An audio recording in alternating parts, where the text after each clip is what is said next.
Lastosin na lang yan. Ha? Lastosin na lang. Dito paglagay ng lastosin. Saan nilalagay? Sa... Yan. Dyan, sa ano, sa huli na nilalagay? Yan. Wag Kala dito ko- sa labas kasi madumi. Oo, Makikita. makikita. So kung elastosil doon pala sa loob. Kung gusto, no? Pero kung hindi, pwede rin, di ba? Pwede naman dito. Pero pangit. Tignan. Pangit. Mas maganda dito sa labas. Ito, wala na to.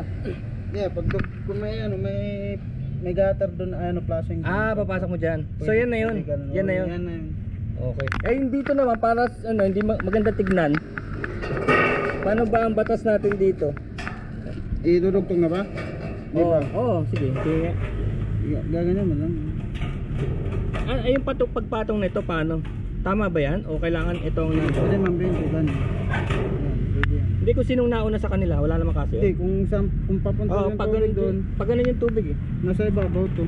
Ganun. Oo, parang sasaluhin niya. Kasi pag dito sa ilalim, Ayun, may lulusot sa babanggaan. ilalim niya. Lulusot sa ilalim niya pala, kailangan dapat ganyan. itong mas mataas to.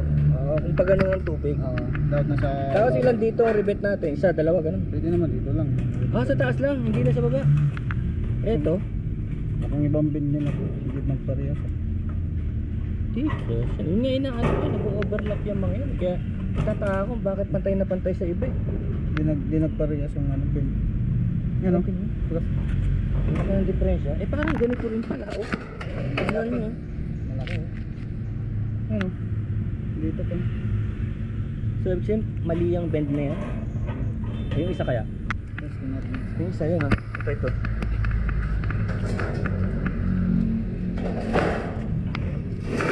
Yung isa lang ang ano yun, lahi yun.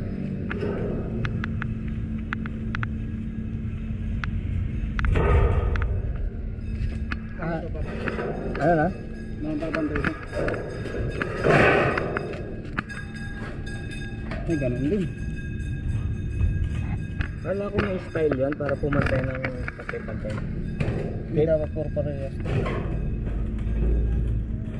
Parang may sasalo dapat talaga, no? Pero pag binaliktad, Pag binaliktad kasi yan. kasi yan, sige nga. Kaso nga lang, andun yung ginagawa. Yung kaso, dapat lagyan ito ng elastosil. Yun, Ayan, pwede na yan. Tapos lagyan na lang ng elastosil dito. Ikaw? Oo, sige. Diyan lang naman sa labas yan eh. Sige. Ayan, para makita lang ng tao kung paano talaga. Pero ito, dapat Wala ito. nang lastosil eh. Ha? Wala nang lastosil. Lubos ko na sa akin. Hindi na lang kayang ano? Yung bulkasel? Oo, bulgasin. Ito. Ito sabi ni Jan, elasto sila. Pero dahil may bulkasin kami, pagtsagaan na. Kasi hindi naman to critical, dyan lang naman to sa akin. Sa labas ito, dyan lang. Hindi naman to sa customer eh. Kung sa customer to, syempre. Saka para matutunan nyo lang kung paano gumagawa. Yun lang naman ang gusto namin para dun sa aming service, aming business, susunod na business. Papakita lang namin sa inyo na capable ang mga tao namin na gumawa ng mga ganitong bagay. Tapos may mga motor kami, so kahit saan kayo, pupuntahan namin kayo. May motor kami, may sasakyan, may mga van kami, may mga van.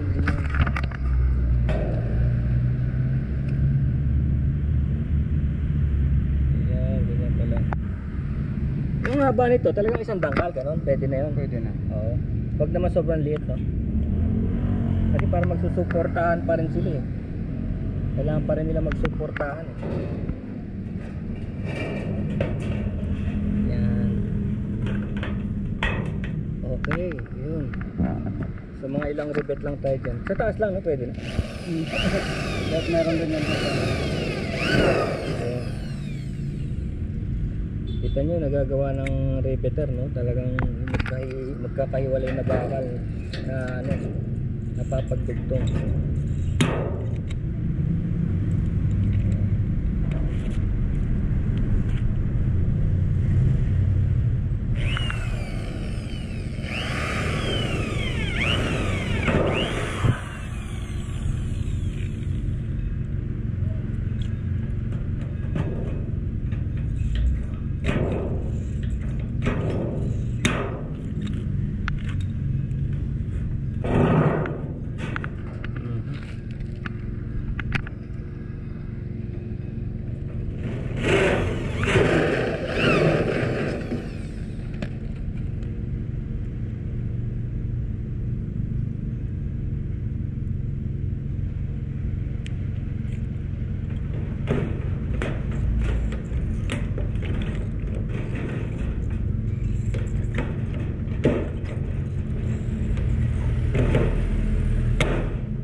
This is Jan Jan, our master skilled worker, supervisor.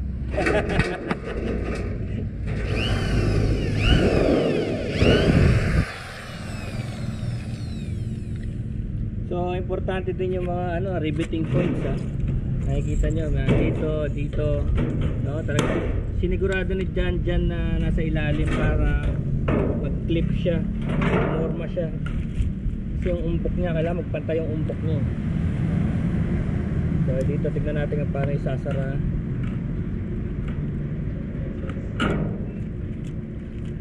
Tapos meron pa tayong isang video sa bubong. Papakita namin sa inyo yung nakabit nila ni John and Andrew, kung paano nila nakabit yung bubong ng 2 days ba? 3 days?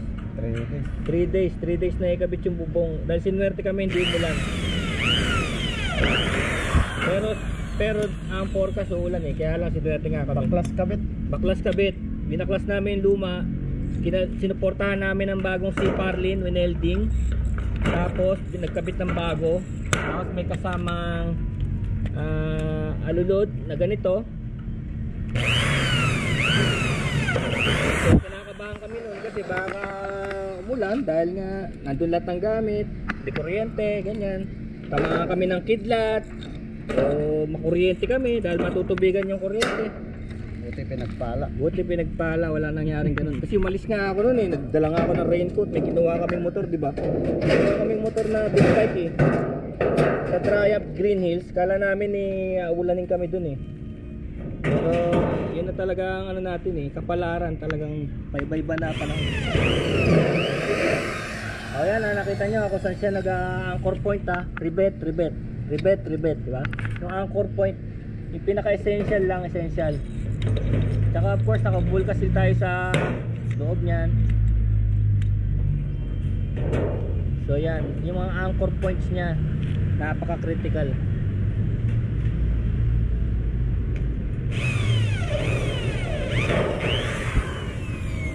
Yan.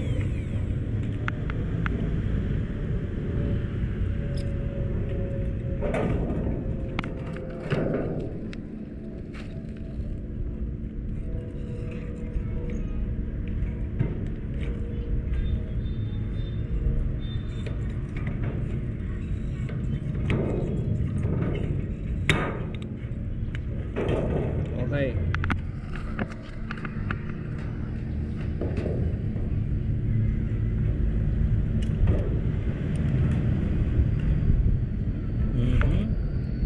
Hawakan.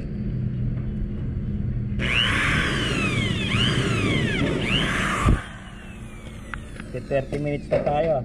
Di bale, 30 minutes na pero marami kayong matututunan, no? Isipin nyo nanood lang kayo ng 30 minutes, magiging eksperto kayo dahil kay handymanong Jan.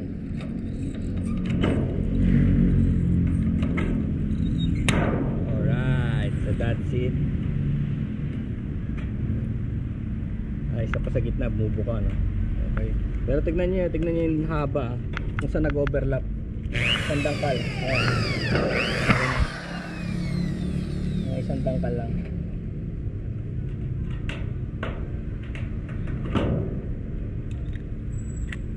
From time to time magbibigay pa kami ng ibang tips sa inyo kasi pupunta rin kami doon sa isa pang ginagawang bahay sa Concepcion. Natin ko ng mga knowledge sa makukuha natin doon.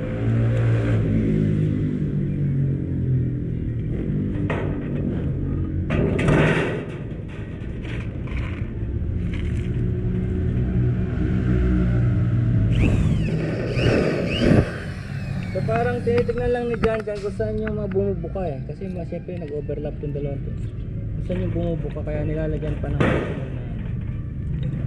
na rivet. Ayan.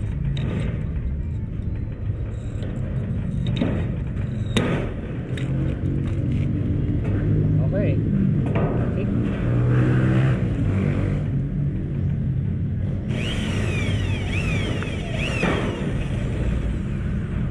Ito pa, kung nagtataka kayo, tingnan mo yung naputol na drill bit yung hinasa nila.